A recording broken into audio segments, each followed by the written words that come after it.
Thanks for having me, Rubiks, on this Never Give Up on Rubik's Day, something I'm all too familiar with. I'm Neil, co-founder of Unspun Academy, and I love my job. Over the next few minutes, I'm going to introduce you to the legend that is Ray, in his 80s and can solve a Rubik's Cube. I get to teach people all over the world how to solve the Rubik's Cube. We work with corporate clients like Microsoft and Google and teach them in fun 1-hour team building events virtually how to solve this amazing cube. One thing I always notice is that people are scared of the cube, and that's why Never Give Up always comes into play. So when we send out the cube to their home address, when they turn up for their virtual session, what we see is a perfectly formed cube, because people are too scared to be able to mess it up. Although it looks nice when it is solved, they get a bit worried that they're not going to be able to get it back. And those that are messed up is usually because their children have got hold of them and messed them up for them. We teach people of all ages and abilities, from those young as 6 years old through to the elderly. Some of our students are over 100 years old, and one thing that we always enforce is that never give up. Everyone can do this. The inventor of the cube, Erno Rubik, took 1 month to be able to solve it first time round. I don't think I'd be able to do it on my own, but we don't have to. Everything is available now in guides and videos, and there's even a Rubiks app. All you need to do is head over to Rubiks.com and you'll find all the information you need to be able to solve. Now, I'm not saying solving the cube is easy, but it's definitely doable. Anybody of any age, any ability can learn to solve a Rubik's Cube. And once you can solve a cube, you can do anything you put your mind to. I learned to solve the cube around 8 years ago when I was learning with my son. He was going through a tough time at school, so he had a cube lying around in his room for many years, all unsolved. So I said, why don't we just do this together? I could see he got excited. We went through YouTube. We spent about a week going through everything, learning all the algorithms, but it was such an achievement and it was such a nice thing to be able to do together. And once we'd learned to solve it, we were on our Rubik's journey. If you're thinking about learning how to solve a Rubik's Cube, do it. You won't regret it. There's so many positive benefits to solving a cube.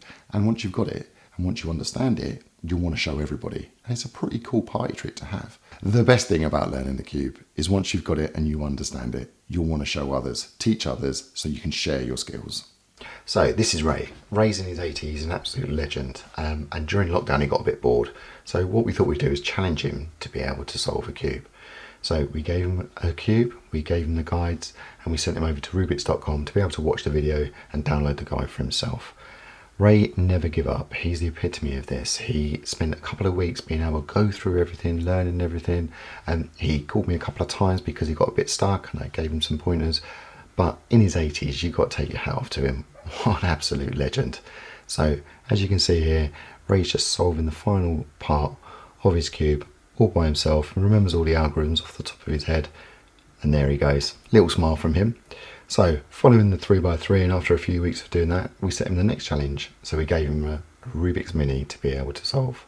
So again, we sent him over to Rubiks.com where he could find all the guides, same as you, and the videos to explain how to be able to solve it. He goes through it, he works his way through, he's never given up. So this is the second cube, slightly different to be able to solve it, but also similar to the 3x3, the original. And Ray is well and truly on his Rubik's journey. And as you can see, he just goes through, solves each layer, simple 4 steps to be able to solve a Rubik's Mini. And he gets to the final part, one more turn, and there we are. As you can see, chuffed with that. So after that, we set him the next challenge, and that was going to be the Rubik's Edge. Rubik's Edge moves slightly different and it shape shifts as well. So you have to get it flat first of all. And then again, it's only 3 more steps after that to be able to solve it. As you can guess, we sent him over to Rubiks.com, and within Rubiks.com, just on the solve it, you've got all the guides to all the products there to be able to help you to solve. And again, with this one, it was slightly different, but he never gave up, got through, solved it, and as you can see, that's him completing the Rubik's Edge. So after the Rubik's Edge, we challenged him to the 4x4. So again, slightly different, and he got through that one as well. And then we challenged him to the 5x5. We won't show you the videos of him solving because it still takes him over 5 minutes to do that. But we'll show you the Rubik's Pyramid. So the pyramid is another great little cube or puzzle from Rubik's.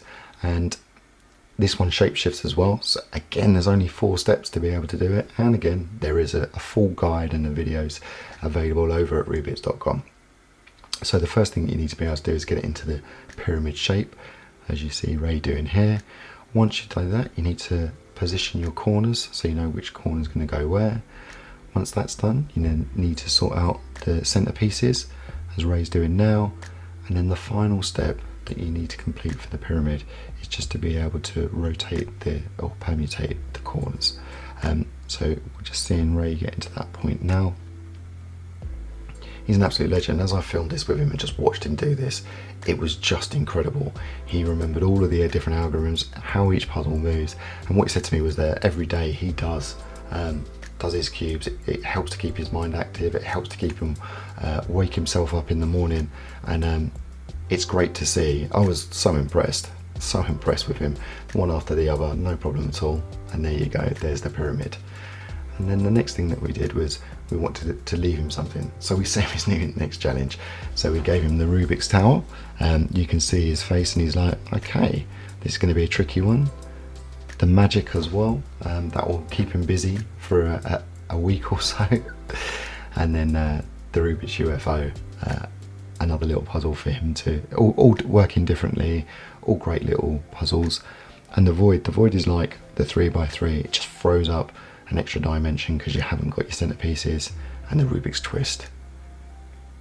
I love the look on his face and the puzzle. How'd you feel, Ray? Thanks for listening, and remember, never give up on Rubiks.